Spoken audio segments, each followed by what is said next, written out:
समाज की देख करके तो श्री रामचंद्र जी ने अपना नाश कर लिया था।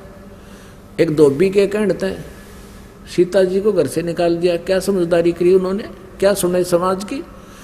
जब सीता जी को श्री रामचंद्र जी रावण की कैद से छुड़वा कर लेकर चलने लगा, तब उसके मन में यही बात आई थी कि लोग वहाँ व्यंग मारेंगे, यूँ कहेंगे ये दशरथ का पुत्र रामचंद्र और सीता 12 वर्ष तक उसके रावण के पास रही, उस औरत को स्वीकार करके ले आया, ये उल्टा है। उसके लिए उसने सीता से शर्त रख दी थी कि रावण भी मार दिया, कई करोड़ सैनिक मर गया आपस में लड़कट के, और सीता को छुड़वा लिया। और फिर भी श्री रामचंद्र जी ने कहा कि मैं परीक्षा लेकर ही तुझे ले चलूँगा घर पे, नहीं मैं समाज का सामना नहीं कर सकता। क्या परीक्षा लूँगा कि अग्नि में जला कर देखूँगा, जलते गई तो मर जाएगी, तू उल्टा है, और नहीं जली अग्नि में तो तू बिल्कुल निष्कलंक है। ऐसा ही हुआ था। अग्नि में सीता जी को बैठा दिया गया था और वो भी सहर्ष बैठ गई थी। ठीक है, आप किसी तरह परीक्षा लो, मैं अपने धर्म पर सत्य हूँ, सही हूँ। अग्नि ने सीता जी को जलाया नहीं था, सकुशल बैठी रही थी, कुछ नहीं हुआ। तब श्री रामचंद्र जी को संतुष्टि हुई थी और सीता को घर ले आए थे।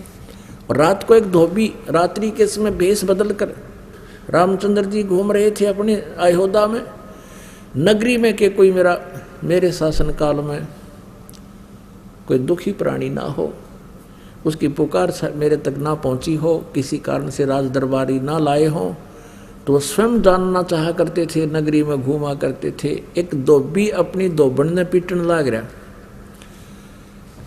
और वो किस दोष में पीट रहा था, उसकी पिटाई कर रहा था कि वो लड़ झगड़ के घर से चली गई थी और 2-3 दिन में वापस आई थी। तो वो कह रहा था कि मैं ये दशरथ के पुत्र रामचंद्र जैसा नहीं हूँ, 12 वर्ष तक रावण के पास रहने के उपरांत सीता को घर ले आया है। अब रामचंद्र जी वापस आ गए और सुबह अपनी पत्नी को घर से निकाल दिया, जबकि वह गर्भवती थी। अपने आत्माओं, आमीन को मर्यादा पुरुषोत्तम कहें और बड़े अच्छे न्यायकारी कहें। यू के न्याय किया उस राजा ने एक गर्भवती स्त्री को, और जबकि परीक्षा लेकर आया, उसने अपना कॉन्फिडेंस क्या रहा समाज के सामने, समाज तक पता नहीं क्या क्या कहेगा कल ने, अपना विवेक कहाँ गया उनका।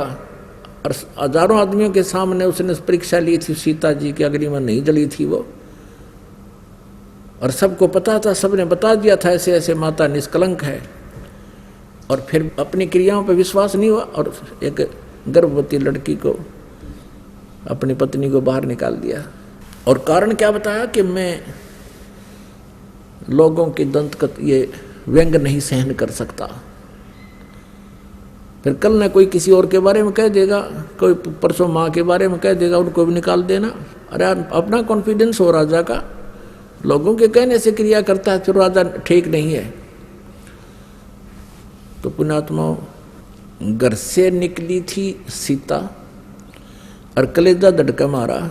अब कैसे उसने अपना जीवन निर्वाह किया होगा, कहाँ कहाँ गई होगी, कि ना जाने किस प्रकार के दुष्ट लोग जंगलों में रहते होंगे, कैसे परेशान करने की चेष्टा की होगी।